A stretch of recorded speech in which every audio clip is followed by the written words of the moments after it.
vraies voix Sud Radio. Le coup de projecteur des vraies voix. Marie, notre réalisatrice, elle est très pressée. Bon, allez, c'est le coup de projecteur des vraies voix. Alors que des millions de Français s'apprêtent à prendre le train pour les vacances, une menace de grève plane à la SNCF, une de plus, j'ai envie de dire. Le collectif Sudrail a en effet déposé un préavis couvrant toute la période estivale.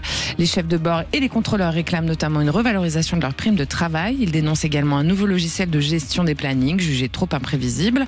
En mai dernier, un mouvement avait déjà perturbé le trafic et de revendications, elles, qui n'ont pas disparu évidemment. Cette fois, les syndicats envisagent de ne plus prévenir la direction à l'avance pour éviter que des mesures d'anticipation soient prises.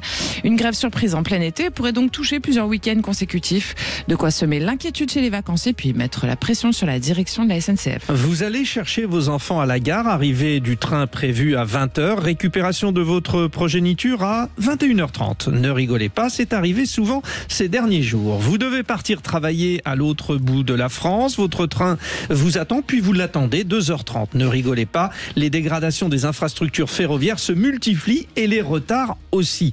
Vous partez en vacances en train pour vous rendre à l'aéroport. Bingo, 4h30 de retard. On appelle ça en football le doublé coupe championnat. Le train et l'avion raté et les vacances au bout du compte. Et puis, il y a les trains qui arrivent pile à l'heure, confortables et reposants. Nous vous posons la question sur le compte X. Ah oui, parce que c'est un plaisir de prendre le train. Pour vos départs en vacances, le train est-il une option fiable? Vous êtes très nombreux à répondre et pour l'instant, à nous dire non à 89%. Voilà, et puis vous pouvez nous appeler, vous le savez, toujours au 0800 26 300 300. Nous sommes toujours avec notre invité Christian Broucraret, président de la FNOT Nouvelle-Aquitaine. Christian, vous êtes avec nous ? Oui, je suis avec vous. Alors Christian, moi je vais revenir parce que tout à l'heure on s'était un peu égaré. L'idée c'est de revenir sur ces préavis de grève. C'est joli, on s'est égaré. Oui. C'est très bien choisi comme mot. D'accord, voilà. Merci. Merci. Je peux finir ma phrase ? Allez-y, bravo. Non mais c'était tellement beau. Donc, tout à l'heure, Christian s'est un peu égaré puisque le but, c'est aussi de parler de ces préavis de grève redondants, permanents, j'ai envie de dire, à la SNCF. Bon, ça commence à devenir un peu ennuyeux, surtout pour les revendications en question, parce que un système de pointage qui les dérange, j'ai envie de dire, ça nous fait aussi penser à une certaine grève des contrôleurs aériens qu'il y a eu il n'y a pas si longtemps et qui était quand même assez scandaleuse. Oui, tout à fait.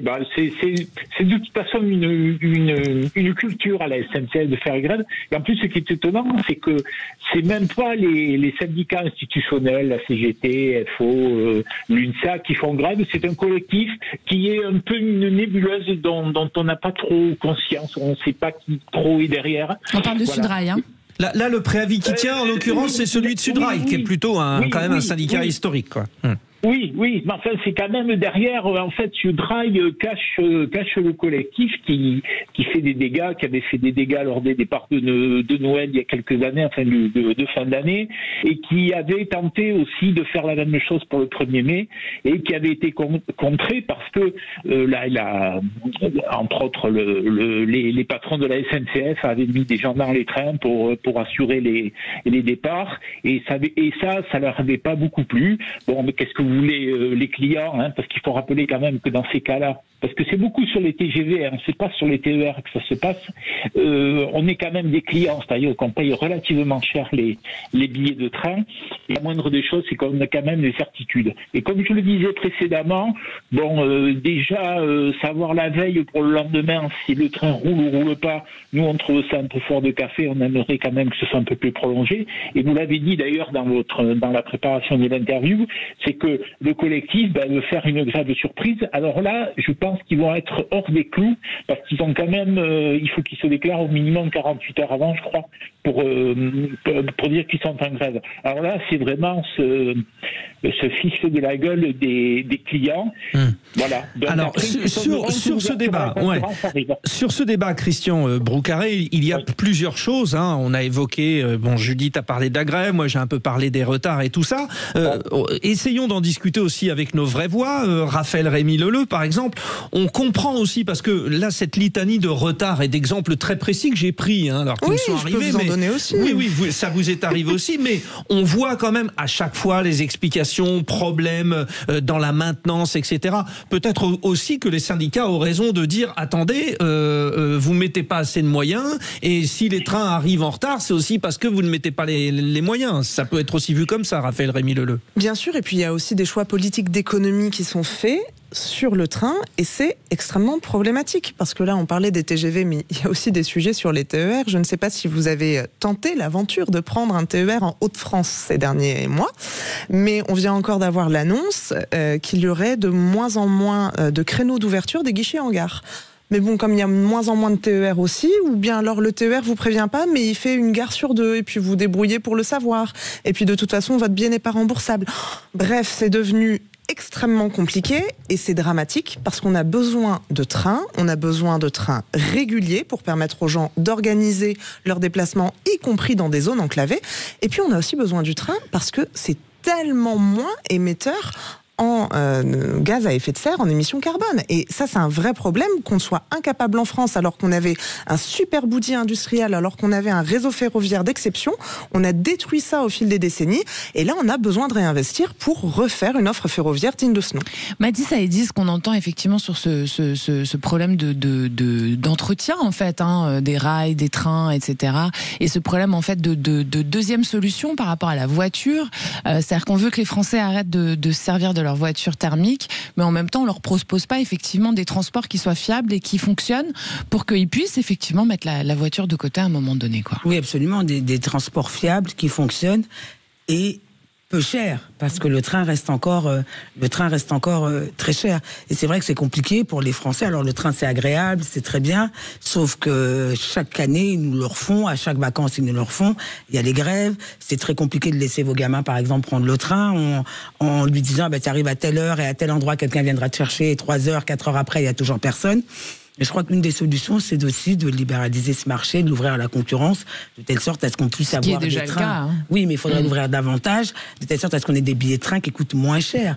Franchement, il y a des billets de train qui coûtent parfois aussi cher qu'un billet d'avion. C'est dingue.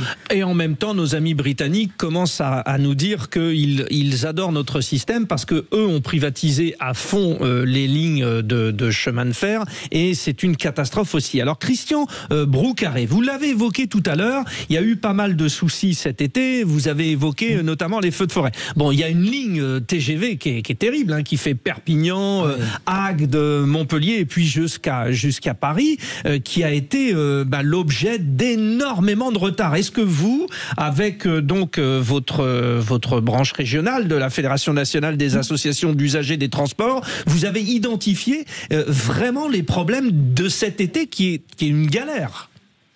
Oui, alors bon, on va parler des incendies de forêt qui sont tout à fait indépendants de la SNCF et du réseau ferroviaire, mais pour prendre de la hauteur par rapport au sujet, il est vrai que aujourd'hui, le réseau ferroviaire est en mauvais état. Il y a une conférence de financement qui a été décidée là, qui a œuvré, la FNOT en faisait partie là il y a une quinzaine de jours. On va attendre ce que sort de l'État parce que ce qu'il faut jamais oublier, c'est que le réseau est du ressort de l'État. Il n'est pas du ressort des régions.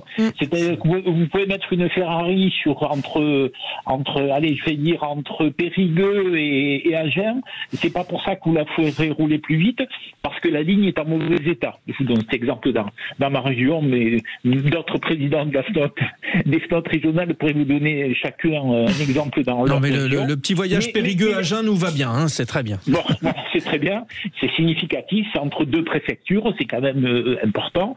Mais ce qui se passe, c'est que ce qu'il faut voir, c'est que en France, on investit par exemple 10 fois moins qu'on investit en Suisse, qui est la Mecque du train, ou même par exemple dans les Pays-Bas, où il y a on a quand même des pays où en Suède où les trains roulent malgré aussi les conditions atmosphériques difficiles, par exemple en Suède. Moi, j'en suis le témoin.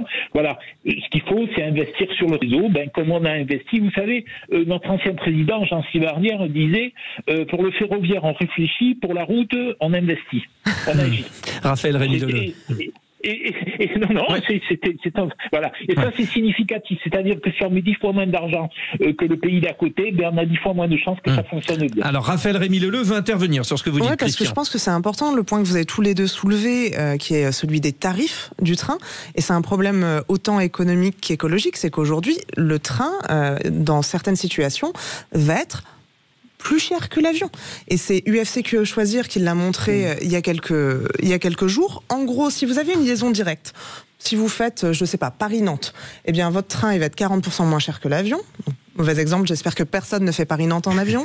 Mais dès lors qu'il y a une correspondance, le train est 10% plus cher parce qu'on manque d'un réseau en France qui passe pas uniquement par Paris, mais qui ferait également du préfecture à préfecture. On attend, voilà, je sais pas, on attend le Nantes-Marseille, on attend de pouvoir faire Lille-Caen, je crois qu'on peut le faire sans passer par Paris. Bah, mais on bon, sait bref. pas quand, justement. Non, mais c'est un vrai sujet d'avoir ce fonctionnement en étoile ultra centralisé.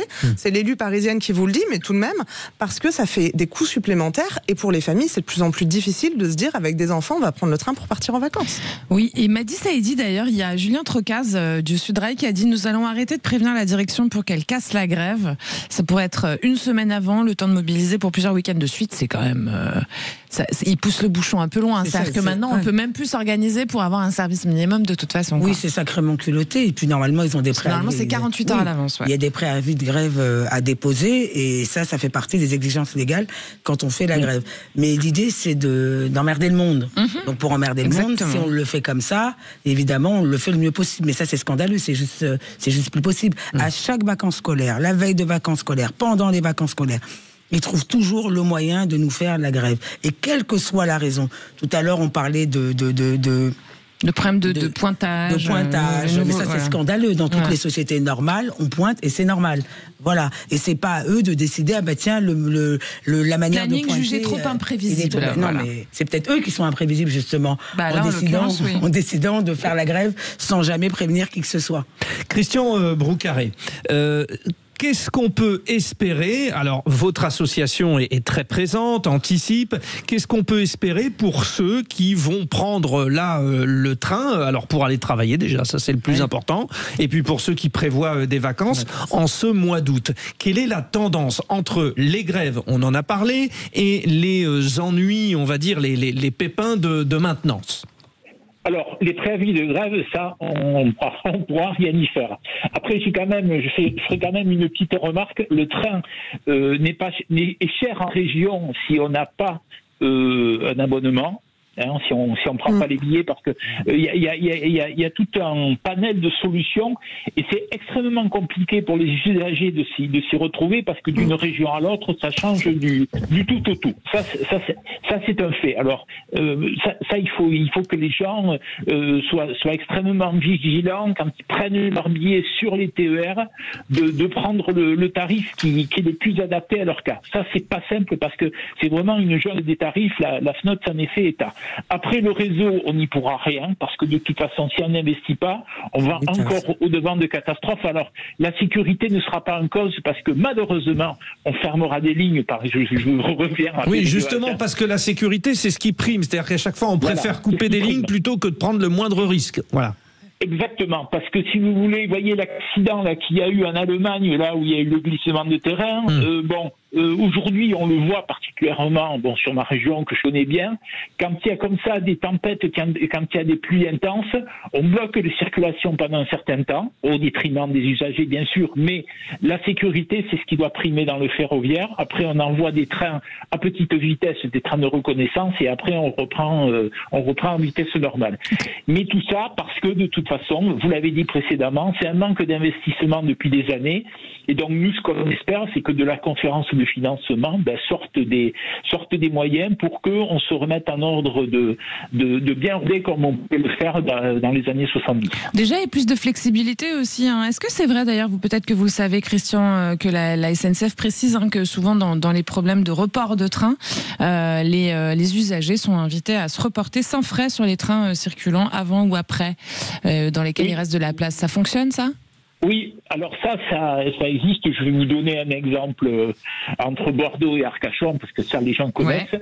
Par exemple, on sait très bien que si vous prenez un week-end où il fait beau, le train qui part sur le coup de 9h de Bordeaux, il sera blindé. On peut pas dire autre chose. Et par contre, si vous prenez celui de 9h30, 10h moins le quart, même puisqu'il y en a un toutes les demi-heures à peu près, il y aura beaucoup moins de monde. Ça existe déjà dans d'autres pays, soyez rassurés. On n'invente rien. Vous savez, le train, c'est quand même quelque chose qui existe depuis un siècle et demi. L'habitude des clients et des usagers, on les connaît. Voilà. Donc ça, la SNCF doit faire un très gros effort d'information. Vous l'avez dit aussi. Ça, nous, on l'avait détecté quand il y avait eu les incidents à